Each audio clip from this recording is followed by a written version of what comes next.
Au Sénat, la patronne des lieux, Paulette Misombo, a présidé ce matin les travaux des 2 réunions statutaires suivies par les travaux de la séance plénière, laquelle a permis aux vénérables sénateurs d'adopter plusieurs projets de loi en présence du ministre d'État, ministre des Transports, Ulrich Manfombi, et de son collègue François Ndambian, ministre de la Réforme et des Relations avec les institutions. Presse Sénat. C'est au total 5 projets de loi qui ont été soumis au vote des vénérables sénateurs lors de cette séance plénière dirigée par Paulette Misombo, président du Sénat de la Transition. Il y avait 3 séries de textes. Il y avait des lois de ratification d'un certain nombre d'accords internationaux. L'ensemble de ces textes ont été adoptés. Ensuite, il y avait des textes qui concernaient le ministère de la Marine marchande sur les navires, sur la pollution de la mer par les navires ou pour l'emport d'un système d'information dans les navires. Ces 2 textes ont été également examinés et celui qui concerne l'emport d'un système d'identification automatique à bord des navires, ce texte a été adopté en termes non identiques avec le texte venant de l'Assemblée nationale. Dans ce registre, le projet de loi autorisant ratification du statut de la Cour internationale islamique de justice n'a pas bénéficié de l'approbation des vénérables sénateurs.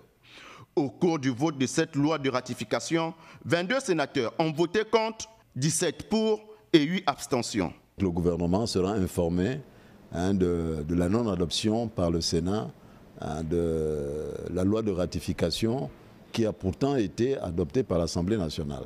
Cette séance plénière a été précédée par la tenue de 2 réunions statutaires dont l'une des décisions a été l'interpellation des membres du gouvernement par les vénérables sénateurs au sujet de l'affaire Ilmbagné. Il a été décidé effectivement d'interpeller le ministre des Affaires étrangères pour qu'il vienne présenter à la Haute Chambre le point de vue du gouvernement s'agissant notamment des suites à donner à l'arrêt de la Cour internationale de justice.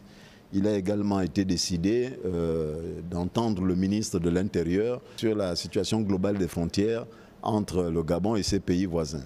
Cette séance plénière a été marquée par la présentation officielle de la vénérable Denise Landrian Dembinzengi, nommée sénatrice de la Transition en remplacement du professeur Marcel Ibinga, épouse Itita, nommée au gouvernement. Pour la suite de ce journal, sachez que le ministre de l'Enseignement supérieur, Simplice Désiré Mamboula, a accordé une audience à l'ambassadeur de la République populaire de Chine au Gabon, une rencontre qui s'inscrit dans le cadre du renforcement, bien sûr, des relations bilatérales dans le domaine de l'éducation et de la recherche. Léa Virginie Atsam, Gérard Magnagna, Francis Banja. Au cœur des échanges, la volonté partagée de dynamiser la coopération universitaire entre les 2 pays. Les discussions ont porté sur l'augmentation du nombre de bourses d'études offertes par la Chine aux étudiants gabonais, le développement de partenariats entre universités. Nous allons continuer d'accorder les bourses gouvernementales au Gabon. Et maintenant, c'est à peu près une vingtaine de bourses gouvernementales. Et nous allons continuer et nous allons renforcer. Le ministre s'est félicité de la qualité des relations sino-gabonaises et a salué les efforts constants de la Chine pour appuyer le développement du système éducatif gabonais. De son côté, l'ambassadeur a réaffirmé l'engagement de son pays à accompagner le Gabon dans la formation de ses élites et le transfert de compétences. C'est vraiment un honneur pour moi d'être reçu par le membre du nouveau gouvernement. Et c'est le premier ministre que j'ai rencontré après la composition du nouveau gouvernement. Et nous avons mentionné les résultats qu'on a obtenus après l'établissement des relations diplomatiques entre la Chine et le Gabon depuis plus de 50 ans. Cette audience s'est conclue sur une note d'optimisme avec l'annonce prochaine de projets conjoints visant à moderniser l'enseignement supérieur au Gabon et à promouvoir l'excellence académique. Le ministre de la fonction publique, le professeur Marcel Ibinga Itita, a, dans le cadre de sa série de prises de contact reçues, les partenaires sociaux de son département ministériel avec lesquels elle a abordé les questions relatives aux conditions de travail et les réformes engagées pour la modernisation de l'administration. Lariska Lormamengi Osaga et Bertin Osaga. Depuis son arrivée au ministère de la fonction publique, le professeur Marcel Ibinga Epuzitita multiplie les rencontres avec les responsables administratifs de son département. Cette fois, ce sont les partenaires sociaux qui ont d'ailleurs profité de l'occasion pour présenter un cahier de charges au ministre afin de convenir ensemble d'un système de travail dynamique. Nous avons proposé un cahier de charges à Madame le ministre. Dans ce cahier, il y avait beaucoup de points qui sont consignés. Ce cahier va nous permettre également d'avoir des échanges périodiques pour que rien ne nous échappe, pour que rien ne nous surprenne. Ça va être pour nous et pour Madame le ministre un support pour permettre de nous référencer sur les points à l'ordre du jour, à court, moyen et à long terme. Le syndicat national des agents du ministère de la fonction publique et de la réforme administrative, très engagé dans l'amélioration des conditions des agents publics, a trouvé ce premier contact avec la tutelle assez enrichissant. Nous avons également écouté ces sages conseils. Elle a aussi donné sa vision pour que le temps qu'on va passer ensemble soit un temps qui nous permettra à tout moment de trouver des solutions qui sont les nôtres au ministère de la fonction publique. Le ministre de la fonction publique, le professeur Marcel Ibinga Itita, s'inscrit dans la dynamique d'un dialogue permanent avec les partenaires sociaux pour une collaboration fluide et des actions coordonnées. Le montage de Paul Jessica Nkol Ntuntumu propose à présent de suivre cet extrait de la communication du ministre de l'Industrie prononcé ce 20 mai à l'occasion du 150e anniversaire de la Journée mondiale de la métrologie. Cette date commémorative marque l'anniversaire de la signature en 1875 de la Convention du Maître, acte fondateur ayant permis de poser les jalons d'un système mondial de mesures cohérent, essentiel au développement scientifique, économique et social à l'échelle planétaire. Il s'agit là d'un pilier discret mais fondamental de notre modernité. Sans mesures fiables, pas d'innovation, pas de commerce équitable, pas de protection efficace de l'environnement ni de qualité de vie améliorée. La métrologie, faut-il le rappeler, est la science de la mesure et de ses applications. Le thème retenu cette année, des mesures à tous les temps, à tous les peuples, illustre parfaitement l'universalité et la permanence de cette discipline. Il met en exergue la nécessité pour tous les peuples, quel que soit leur niveau de développement, de disposer de systèmes de mesures fiables, durables et équitables. Au niveau national, la commémoration de cette journée par le ministère de l'Industrie et de la Transformation locale, à travers la GANOR, offre une tribune pour réaffirmer notre engagement à renforcer l'infrastructure métrologique du pays.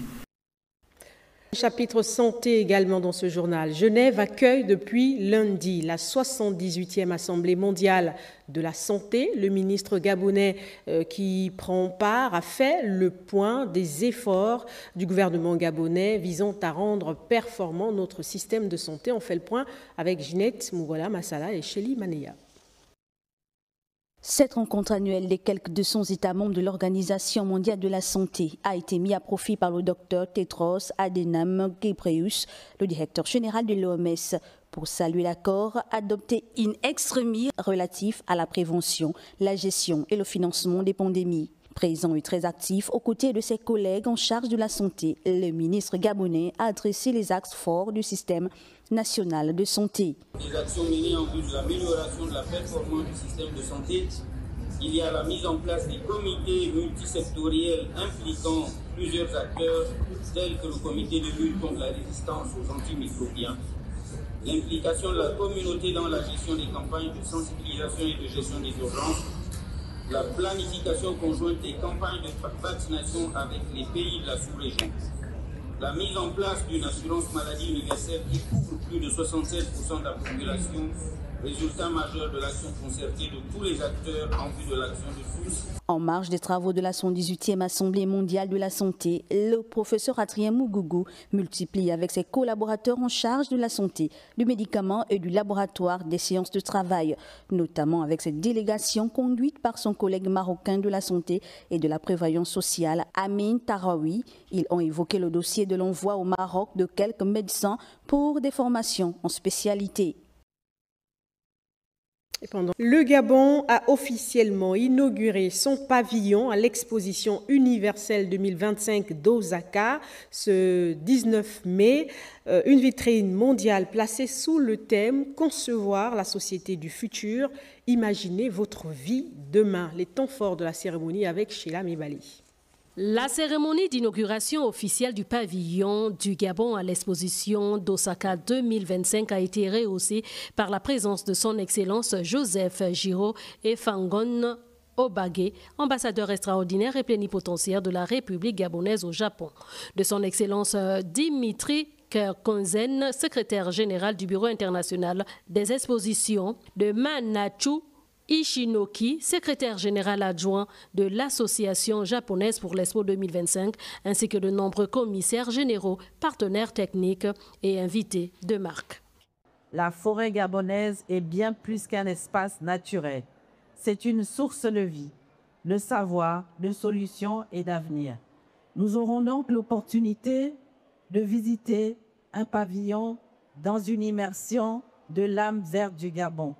À travers ce pavillon, nous vous invitons à découvrir une autre manière de concevoir la société du futur.